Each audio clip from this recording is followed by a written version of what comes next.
highly anticipated, and it was worth the wait. Manziel was given a 30-minute suspension in the second half, and he came out, he lit it up. In the end zone, 3 touchdown passes. Manziel was benched by Coach Sumlin, however, because of his unsportsmanlike conduct.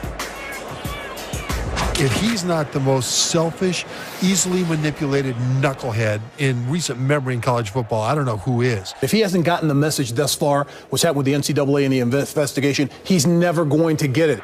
This guy is a detriment to this team mentally. He had better be very good physically, because right now he's acting like an embarrassment. He is out of control. I agree with what his dad said this summer. There's no way in this world you should have that in college football. Johnny Manziel's got to step back and look in the mirror and say, wait a minute, it's not all about me. There's another 100 players in that locker room that I've got to think about, I've got to consider, and I've got to step back one time and say, it's not all about me. Johnny Manziel doesn't run this show. Sumlin runs the show. I'm embarrassed for A&M the way he's acting.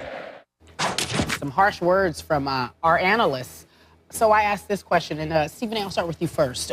Was it a big deal in the big picture? It's a big deal in the big picture because Johnny Manziel it was selfish. There's no doubt about that. He was wrong. He hurt his team with that 15-yard penalty. There was no reason for you to be jabbing back and forth, basically exacerbating an otherwise tenuous situation, because obviously you're going to see players that are going to come at him. They're going to try to rake his nerves simply because of all the things that he's been through this offseason.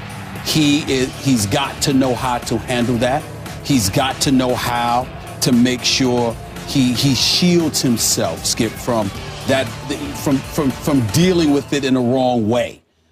But having said all of that, I do think that we all need to be mindful about some of the things that we're saying. You know, we've had some of our analysts. I don't disagree with anything that they said in terms of their criticism. It was valid. They were right on the money, from Mark May to Robert Smith to Jesse Palmer. The list goes on and on.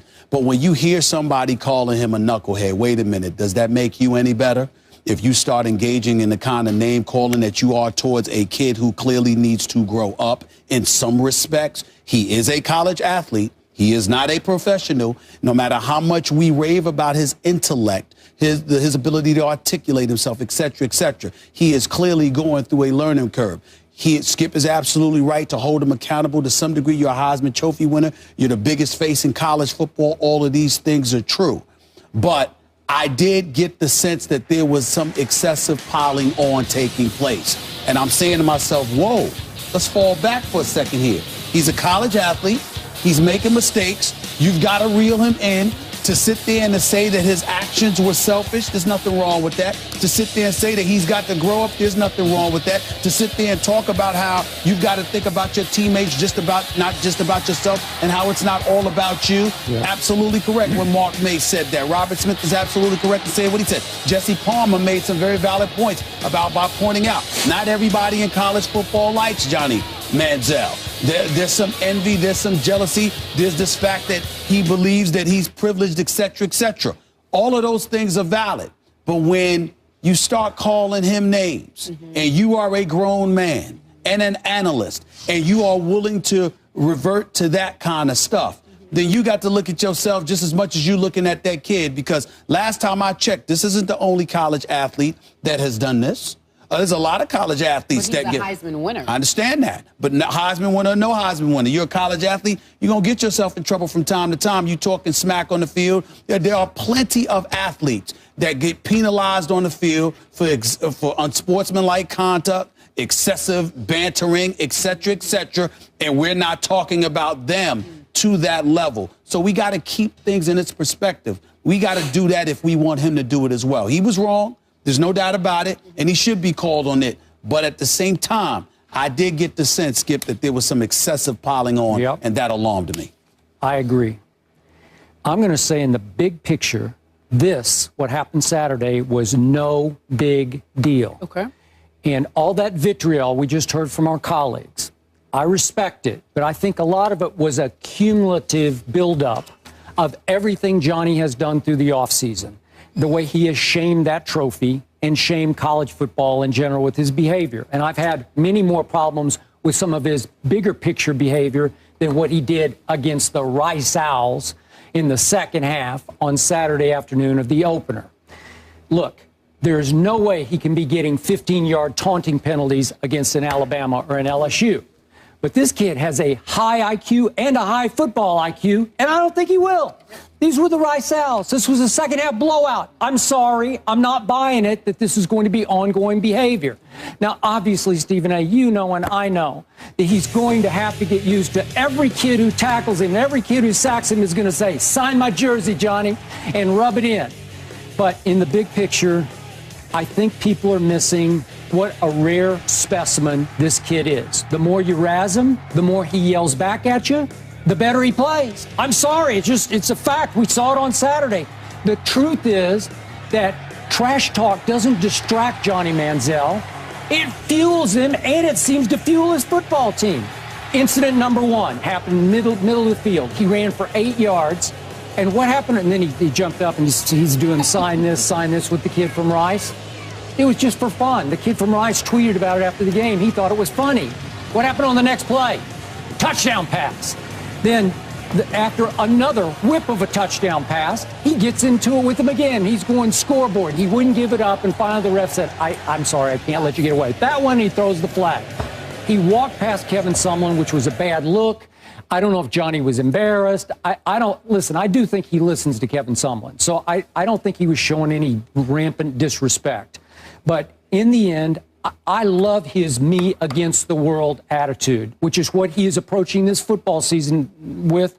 I know that for a fact. He feels like he's been done wrong in a couple places. I thought he got off.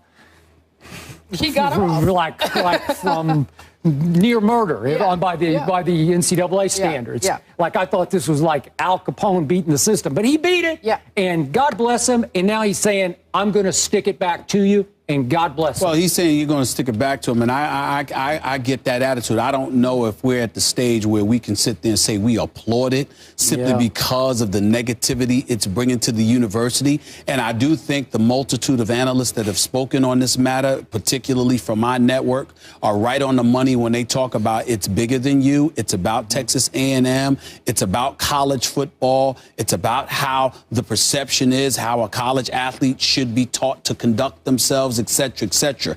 I get all of that. But I do, I agree with your point when you talk about how it's built up. They've been waiting to get at it. And it's like, I don't know if it's right for us to come across that way. Like, we've been waiting to get at him. Yeah. We can't wait to get at it. We haven't said anything for weeks, if not months, et cetera, et cetera. He's a college athlete.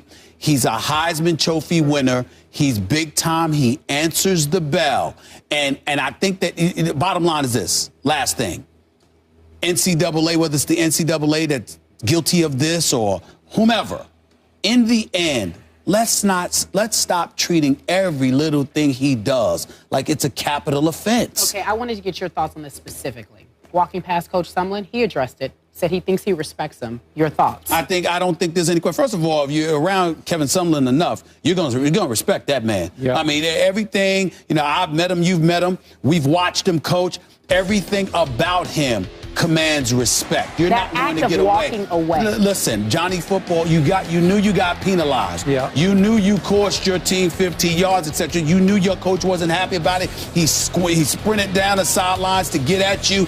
You knew you messed up. Yeah. You put your head down and you kept walking. Okay? It's not like you got in his face and was talking back to him. It's not like you dismissed him and did, I messed up. I know he's going to get on me. That's all that was, in my opinion. Based on what I saw, that's all it was. Again, when we get to the point where we start dissecting something that minuscule, we got a problem. Yeah. Because, again, he could have simply been embarrassed. Man, I know I'm going to hear from my coach right now. Yep. Let me try to get, the cameras are rolling. Everybody's watching. He's about to get all up on me, and there's nothing I can say because I know I was wrong. Okay. So he kept walking. It's like, come on, y'all. That's disrespecting your coach. We're kind of reaching a little bit when it comes to this kid. It's not to absolve him from any of the stupid things he's done, but this is excessive. Okay. Do we all think that he took money to sign all those, 4,500 items? Yeah, I think most of us think that. I agree. Right. Did he beat the system?